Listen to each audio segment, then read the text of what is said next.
From Vermont Public, this is The Frequency. I'm Mary Angish, filling in for Mitch Wertlieb. It's Monday, March 11th, and here are today's headlines.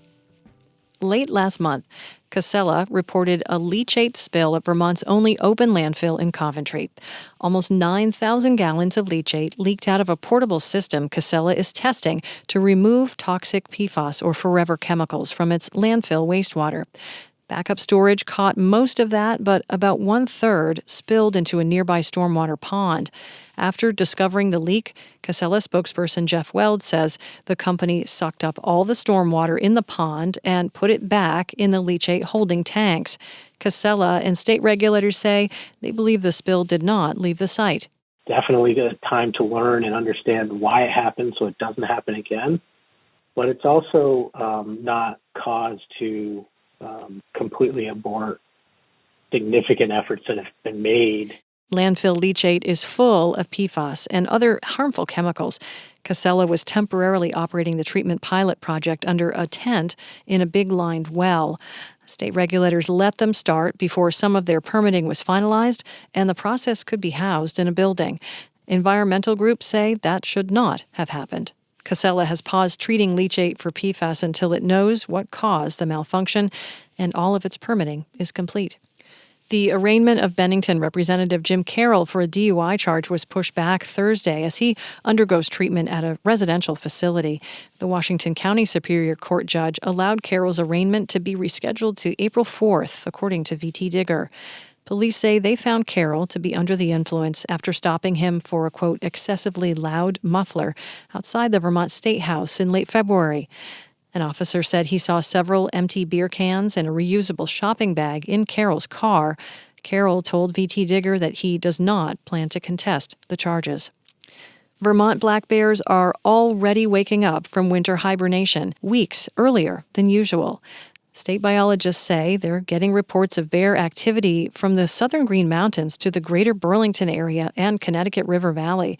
That means residents should take down bird feeders, put up electric fences around livestock like chickens, and remove any other food sources that might attract a bear. Doing all that is important for keeping both people and bears safe, says bear biologist Jacqueline Como with Vermont Fish and Wildlife. It is so much easier to deter a bear if it has never found food at your house. But once they have that food reward, they are more likely to keep coming back looking for food, and it can be a lot harder to deter them because they can sometimes become very persistent about finding those foods. Como says if you do have an incident with a bear, report it to the state and be sure to tell your neighbors. The public is invited to weigh in on the proposed management plan for a 70,000-acre stretch of land in the Green Mountain National Forest. The Telephone Gap project area is located primarily within the towns of Chittenden, Killington, Mendon, and Pittsfield. The proposed management plan includes a suite of projects to meet long-term goals for the forest, including habitat restoration, recreational improvements, and timber harvesting. The U.S. Forest Service is accepting comments on the Telephone Gap plan until April 8th. Coming up, how climate change is disrupting a long-time tradition at a New Hampshire camp. That's after this. The Frequency is supported by MVP Healthcare, offering Medicare Advantage plans made for Vermont and guided by doctors. In partnership with the UVM Health Network. Info at uvmhealthadvantage.com. Every summer, families come and stay at cottages at Rocky Walled Deep Haven Camp in Holderness, New Hampshire. The place is a bit of a throwback. The cabins nestled on the shores of Squam Lake don't have refrigerators. Instead, to keep juice boxes and wine bottles cold, the residents are given massive blocks of ice inside of special chests. All that ice, about 200 tons of it, is harvested from Squam in the winter. But as climate change warms New Hampshire's winters, the long-standing tradition is facing new threats. For the New England News Collaborative, NHPR's Mara Hoplamazian joins the workers in late February for one of the latest ice harvests anyone could remember to hear about how the event is changing. They bring us this audio postcard.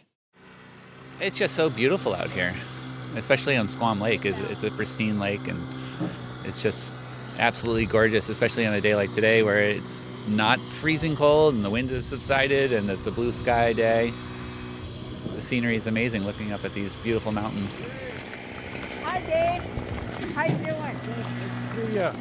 This is the high point of my year. It's an old family tradition. My great-grandmother started Rocky Well Deep Haven, 1897, and family's been cutting ice ever since then for the summer guests. Years ago, they tried buying some small electric refrigerators and putting them in the cottages, and our guests said, no, this is not. We come here because we like the ice, and it's a big part of the charm of the camps. Good so far. Nobody's fallen in, haven't lost any tools. In the days leading up, they've measured the ice to know when we have the 12 inches. That's the mark to start. Then us workers, we kind of all come at the appointed day and pitch in. So it's the cutting of the ice, getting it down the channel, up the ramp onto the trucks.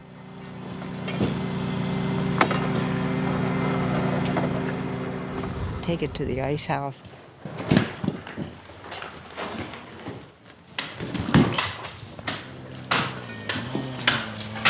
Everybody's wearing on their feet, everybody's wearing some kind of ice grippers because you need to be able to walk without thinking about sliding around.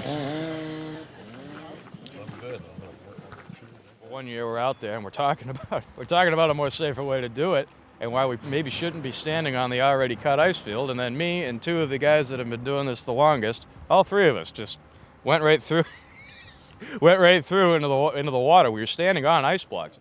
It's like being in a dream. It's just like falling through somebody's mixed drink. It's what it felt like. It's just a bunch of ice cubes, and there we were. Whatever, we all got out. It was fine. It's kind of a lost art, you know. It was such a huge industry in New Hampshire. It was pretty amazing. They used to ship ice all over the world before refrigeration, and you can see why they switched to refrigeration. It's a lot less work and probably less expensive, but this is pretty neat. Yep. Whoa, the Chrysler Building. This is the biggest emblem of climate change that during my winter, not being able to count on doing icing in January. I don't know how we've got to figure out something new, fast, I would say. And we are working on that now. This year's a really good example of it. It's been wet and warm, and that is the whole reason for Neil building an apparatus that will help us get trucks off the ice so we can kind of prolong this process for as far in the future as we can. Yeah, it's definitely on the chart. No one can ignore it. It's the elephant in the room. We're going to have to work around less favorable conditions, which is warmer climate. That's the only thing that hurts us. If it were cold, we'd be able to do this forever, but Yeah. it's not anymore. It's not. Or at least it hasn't been these past couple of years. Let's face it, if we can get away from the greenhouse gases, we could probably stop this global warming. But is it going to happen? I don't know. It's tough to decide whether there's enough people that care. You can only do your little part, I guess. What we're doing will not save the ice, but it has to be everybody, or the majority. Probably half the reason some of these people come to stay is the way that this stays old. Yeah. And it's in probably a different way, it's just as important to a lot of us. It's keeping part of what this place used to be, not just Rocky Wall, but this whole area, our whole little world. Maine, New Hampshire, Vermont, people were doing this. This is an industry that is not climate warming friendly. I'm 75 years old. I don't know how much longer I'll be doing it, but I'm going to do it until I drop.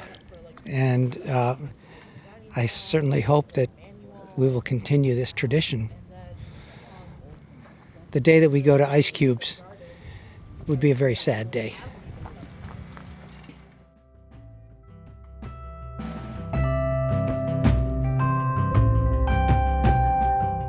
That was Sam Howe, Jane Kellogg, Eric Morse, Dave Lacasse, Neil Cederberg, and Ryan Hambrook, who all spent 4 days in February harvesting ice from Squam Lake.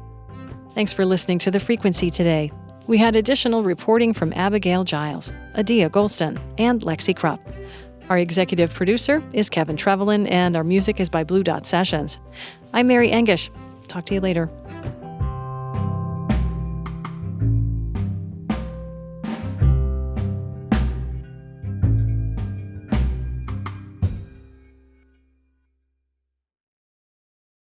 At a time when information continues to come at us faster and faster, sometimes you need to hit pause and rewind.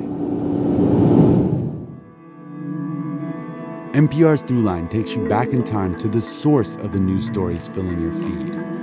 Find NPR's Throughline wherever you get your podcasts.